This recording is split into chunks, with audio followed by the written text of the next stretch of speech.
The much awaited patch 2.5 was released, and I have to say I'm quite happy with the huge number of balance changes that came our way. In patch 2.4 the meta was in a bad place to say the least, and it even put people playing the game off. They didn't want to play the game anymore. I'm quite excited to bring you this video as you'll see some brand new decks on this list, and the number 1 deck is a never seen before one on any of my top 10 videos. So this is Top 10 Decks Patch 2.5. This video has been done in collaboration with BomberTV. Please remember to like and subscribe and turn on the bell notifications too. So let's dive in. Scouts has been staple since the release of Bilgewater, defining what the aggro strategy to beat is.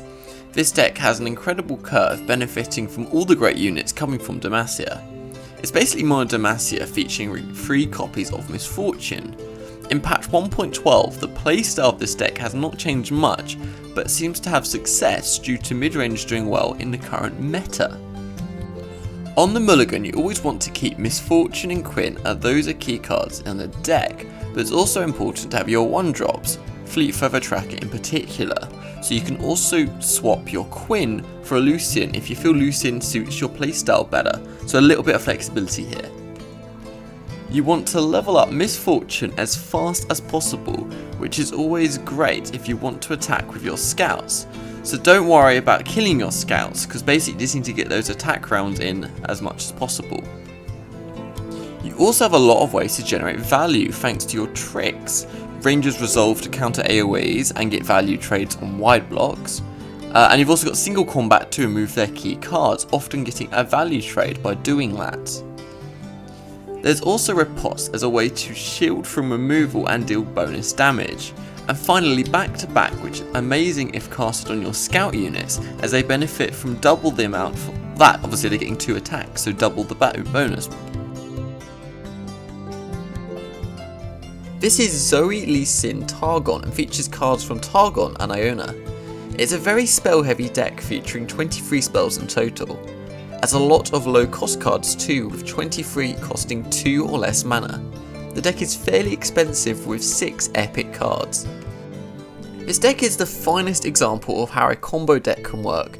You want to survive against aggro decks, and you want to get your combo out as fast as possible against control decks before they get to their late game.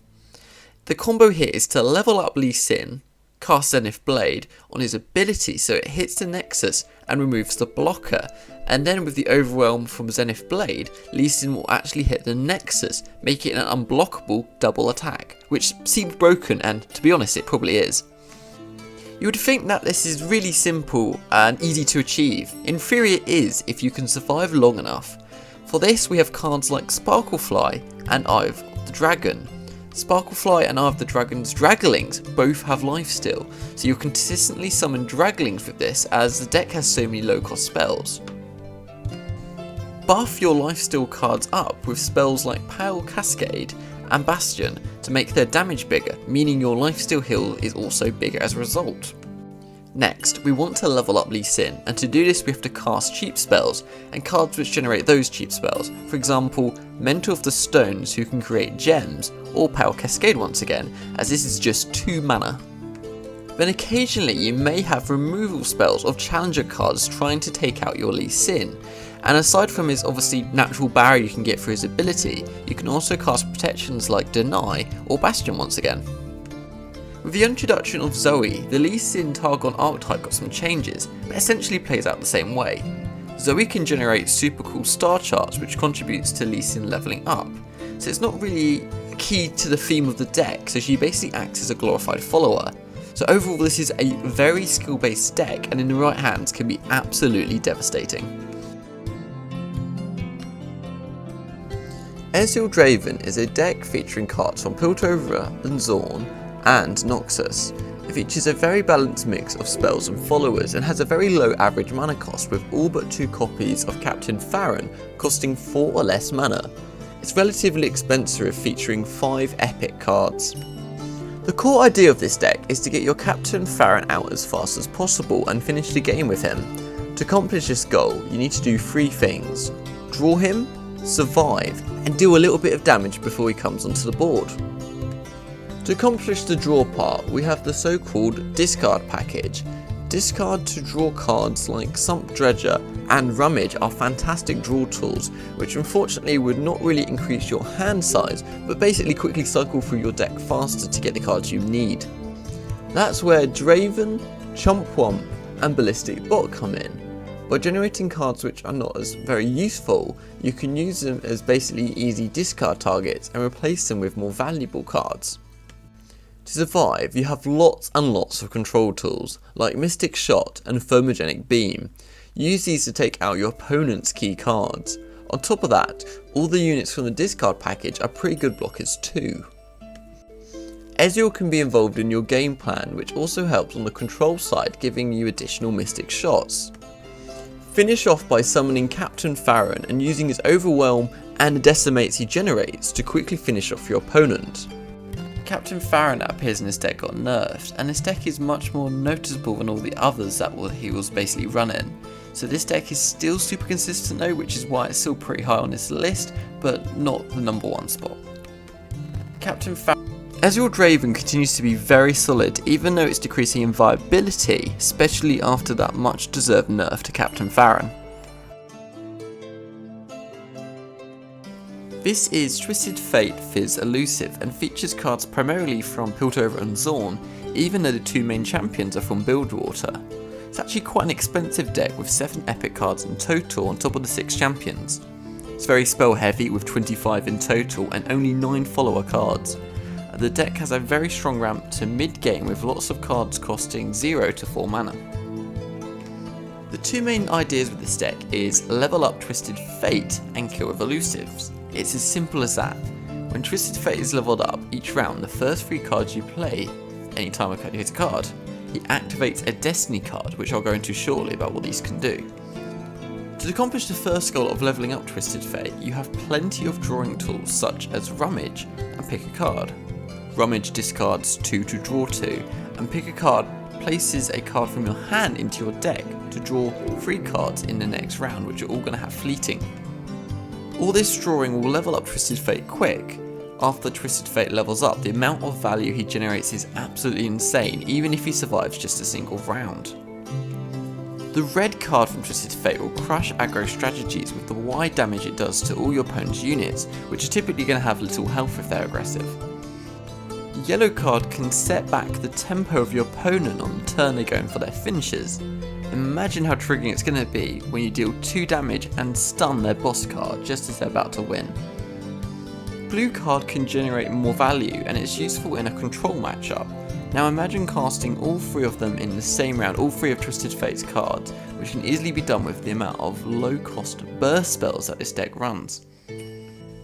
To finish and kill, we do this with elusives and we mainly have Fizz and the hidden gem Wiggly Burblefish. If you start off with a Fizz, then draw on turn 2 into Suit Up, this can be devastating. Suit Up costs 2 less when drawn and sets a card's stats to 4/4. It will also activate Fizz's effect so he's untargetable and elusive.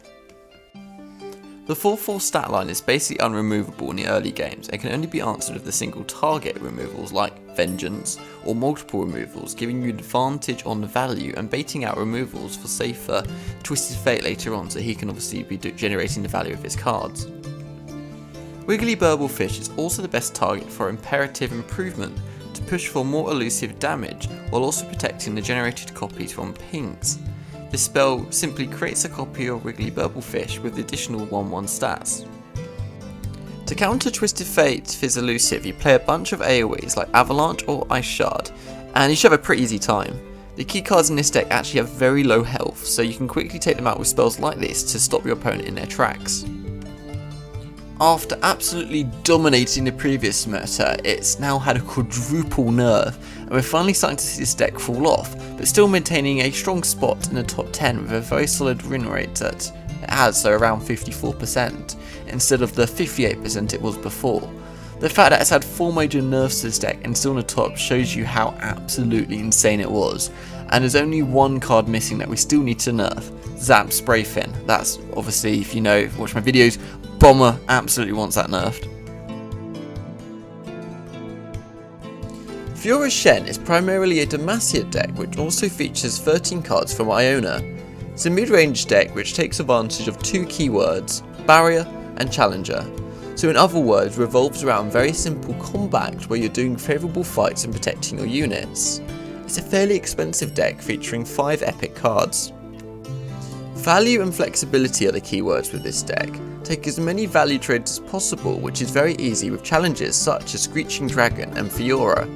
Screeching Dragon is a great common card from the last expansion, and Fiora can simply act as a cheap free power challenger card here. Try to give them barrier with cards like Shen and Riposte. Shen gives a supported ally barrier this round, and Riposte gives an ally free damage and barrier this round as well. There are also lots of tricks to take advantage and punish your opponent with, like single combat and sharp sight. Note they both involve combat to kind of fit in theme with the deck. Single combat obviously allows a favourable fight, and sharp sight makes sure you're buffed enough to kill over a key unit or survive a key fight. If value doesn't win you the game, you always have the Fiora win condition, which is easily achievable with all the protection barrier cards you have in this deck, including Iona cards such as Spirit's Refuge, so overall a very solid deck fitting most playstyles and players. Even though Fiora was recently nerfed, the rest of the game and the deck kind of plan still remains the same, so for now this deck is keeping Fiora in and it's still good, it's on its top 10 list. This is mid-range Frostbite, and the deck features cards primarily from Freljord with some support from Noxus too. Interestingly, many of the key cards from this deck are from Noxus. The deck has a typical ramp to mid-game with lots of 3 or 4 mana costing cards, like most mid-range decks, and it's quite an expensive one with 5 epic cards in total. The idea behind mid-range Frostbite is to level up Ashe as fast as possible, and after you do that, freeze your opponent's board, making them unable to block and go for the win. This is also a bit of a recurring theme in the cards that have 5 or more power in this deck, and I'm going to go into this later on. To achieve the Ashe level up win condition, we have lots of cards with freeze abilities, like Ice Veil Archer and Harsh Winds. Ice Veil Archer frostbites an enemy on play, and Harsh Winds is a burst spell that frostbites 2 enemies. Nice and simple. You can take advantage of the Frostbite mechanic when you attack with our glass cannon unit, Trifarian Glory Seeker, making value trades and protecting them from certain death. So this card obviously has Challenger, it's 5 power, 1 health, but can't block unfortunately. This follower has obviously the potential to do some very heavy damage. As she has Challenger, she can simply challenge the Frostbitten units and quickly take them out without worrying about them doing any damage back to her. Sort of very nice synergy here. You also have more synergies to control the board against aggro with cards like the Reckoning or Culling Strike, which could be useful to kill bigger targets, especially with the help from Frostbite. The Reckoning kills all units with 4 less power if you control an ally with 5 plus power. Most of your deck has units with 5 or more power, so you're going to really easily reach this criteria. Culling Strike kills a unit with 3 or less power. So obviously any unit that has Frostbite is going to have 0 power temporarily, so basically meaning these cards can easily wipe them out regardless of what their original power actually was. Overall, this is a very flexible deck indeed, and it can play for aggressive, value, and even some control, and it's all tied together by the unique mechanic of Frostbite. You're going to have a lot of fun here. Midrange Frostbite was actually one of the best decks in the game for a while, so we're looking pre-Targon and Shurima era here, but it fell out of fashion a bit. But it never was a bad deck in theory, it just didn't become the trendy deck to play anymore. And it's starting to get back to the top now where it was, so it's nice to see it present and viable again, especially as it's not been around for a while. Here is another deck you'll definitely recognise. It's Pirate Aggro, featuring cards from Noxus and Bilgewater. It's an aggro deck with a very mixed mana cost, with several cards costing all the different mana costs from 1 to 5. It's quite an expensive deck to build with 8 epic cards in total. The power cards here are Misfortune and Gangplank. Even if Misfortune will struggle to level up, she's here just a consistent way basically to level up Gangplank and make your board much more threatening on your attacking turns. Gangplank can then end the game against wide boards and therefore making aggro mirror matches quite easy with this deck. This deck wants to develop a board early on, and you can do this with a very quick start to the game with burn cards such as Leblanc and Jagged Butcher. Afterwards, has a lot of ways to end the game with burn, with units like Imperial Demolitionist or Jack the Winner. Jack the Winner creates a Sleep with the Fishes each round, which deals 2 to an ally to deal 2 to the opposing Nexus. You also have Zap Spray Fin, which will be able to draw you a Noxon for 4, always, as this is your only spell card with 3 or less mana, and this is obviously a fantastic card in this deck which can be very aggressive. If you reach late game, you can quickly close the game with Captain Farron and Decimate. Using the Overwhelming Captain Farron and the pure damage from Decimate will quickly reduce your opposing Nexus to 0. So overall this is a pretty solid deck and a very fast one too, so if you want to rank up quickly, this is definitely an option I recommend. Pirate Aggro receives a nerf to Captain Farron, but some deck lists of this Pirate Aggro archetype don't even include him. So even if they do, you're going to have such a strong aggressive opener with 2 Decimates that it's probably going to be more than enough for this deck, so I'd say it's basically unchanged. Pirate Aggro is obviously an aggro aggressive deck, and when it's so early in an expansion, aggro decks like this one are always going to perform quite well, preying down on players experimenting with new unrefined strategies, so that's why loads of aggro decks are on this list. This is Azir Lucian and it features cards from Demacia and Shurima. I've classed this deck as a mid-range even though it's quite aggressive and also has some combo potential. The average cost in the deck is more weighted towards low cost with 16 cards costing 2 mana and 9 cards costing 1 mana. It's fairly budget with only 2 epic cards. This deck has a lot of things going on. The main idea is to take advantage of the when allies attack effect on both Azir and the Emperor's Dais to summon lots of sand soldiers and overwhelm your opponent with basically quite wide boards. As you can see on the screen, both cards have the effect to summon sand soldiers, so you can quickly sense the theme here. To achieve this pretty straightforward synergy, you can do it with scouts such as Grizzled Ranger. As a reminder for all new players, all your scout units can attack twice as long as your first attack is exclusively with scout only cards. Another attack-minded card is obviously Lucian, which has the rally effect that when a unit dies for the first time each round, rally means you gain an attack counter once again, and obviously has this on his leveled up card. Lucian will almost always level up as you're going to summon lots of ephemeral sand soldiers, which almost always guarantee an additional attack thanks to Lucian. Ephemeral means a unit dies at the end of the round on its first strike, so a very nice little combo here. Another card which is very strong here is the Inspiring Marshal, which can have a win condition on his own. He basically doubles the damage dealt by every sand soldier, which can you imagine is pretty strong considering how many you're going to summon depending on how many times you attack. So overall this is a very aggressive deck with some nice combo potentials meant for competitive players which basically like skill based decks.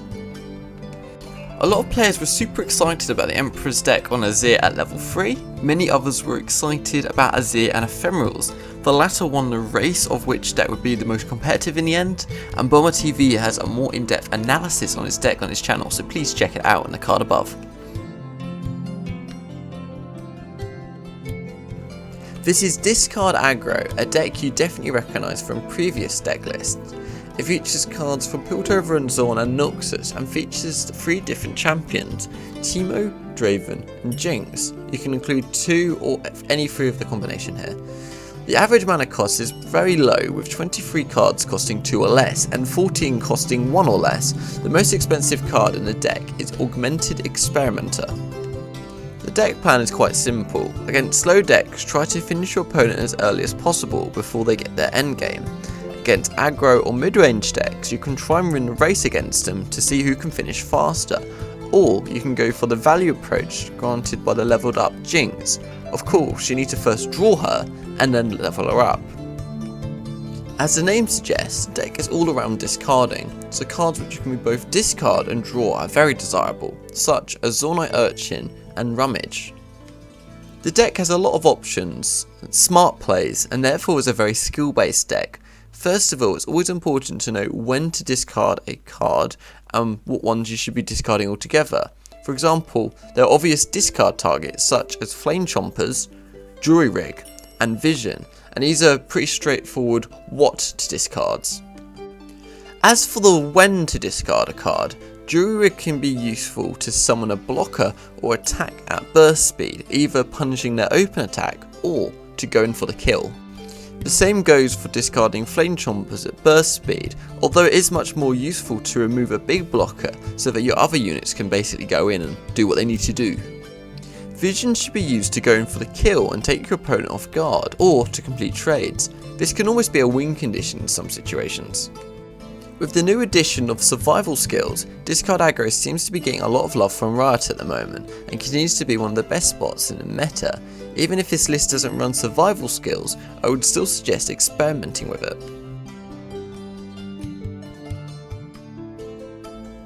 This is Spider Aggro and features a nice 50-50 mix of Noxus and Shadow Isles. The deck is very follower heavy, featuring 28 followers in total and only 9 spells. If you look at the mana cost split in the bottom left, you will see that a mad amount of cards cost 3 or less mana. The only cards costing 3 or more is the 3 copies of Decimate that cost 5 mana. It's a very budget deck with 0 epics and 27 commons, making it great for beginners too. This deck is the essence of aggro. You want to deal as much damage as possible with the first 2 attacks of the game, as essentially your curve ends at 3 mana. This means against control decks you want to develop as much as possible without risking too much from the AoE, even though sometimes you've got to take the risk. But if they have a board clear, then good luck, but all decks have a counter. Legion Rearguard with 3 damage and Precious Pet with 2 damage, and a Fearsome, meaning that very few early game cards can actually block it, can help your very aggressive turns on 1 and 2, so you're going to be doing a lot of damage here. You can deal an insane amount of damage very early. For example, on turn 1 you can summon a Legion Saboteur for 3 damage. Turn 2 you summon a House Spider, who in turn summons a Spiderling 2 for an additional damage. And turn 3 you summon a Frenzied Skitterer for 11 damage in total, setting your opponent at 6 health by turn 3, so your games could be incredibly short if everything goes in favour here. Later on you can easily burn your opponents from low amounts of health with burn spells like Decimate, and burn units like Doom Beast. Decimate simply deals 4 damage to your opponent's Nexus, and Doom Beast drains 2 from your opponent's Nexus when summoned with Nightfall. So it's not only burns your opponent, but can also help keep your Nexus healthy, because obviously you can be playing very aggressively, you need to survive as well. Stalking Shadow is a particularly strong card for the burn purposes, as effectively you can double your burn potential from units like Doom Beast, or simply copy cheap units to go very wide very effectively. For example, copy a Stygian Onlooker, who gains 2 damage and Fearsome on Nightfall, so this is a great unit for quick, easy 4 damage. I'm personally very happy to see Spider Aggro finally return to the meta in this form, but obviously it's got some new cards in it as well that make it a completely new deck, so I simply can't believe it's at the top. I probably feel like this is just because the meta is still settling, and obviously aggro decks typically do very well in new metas at the beginning, but it's nice to see it here, and this is the best one that's currently around in this patch. And there we go guys, what do you think to this new list? I'm sure you'll agree it's refreshing to see Twisted Fate nowhere near the top, and some fantastic new decks on the list that haven't been around for a while, if ever. The meta is still readjusting in the latest balance patch changes, so I wouldn't be surprised to see a completely changed list in the upcoming weeks. What do you think is the best deck in patch 2.5? I would love to hear in the comments. Up next is Best Meta Decks patch 2.5, taking a look at the decks dominating the current meta. This is not one to be missed, and there's a high chance some decks that will appear on this list that do not appear on this video at all, so see you there. The data presented here is analysed by BomberTV using MOBA Analytics. He's a Masters tier player with a background in game theory and game design. He took the most winning archetypes into Master tier, excluding ones with small play rates, analysed their key properties on why they are so strong. Link to his channel is in a pinned comment and in the card above. I've recently set up an Instagram account, @LawGuides, and I'll be doing a giveaway shortly. Please follow this account for see posts about new videos and for being a chance of winning this giveaway. Please remember to like and subscribe and turn on bell notifications too. See you next time guys.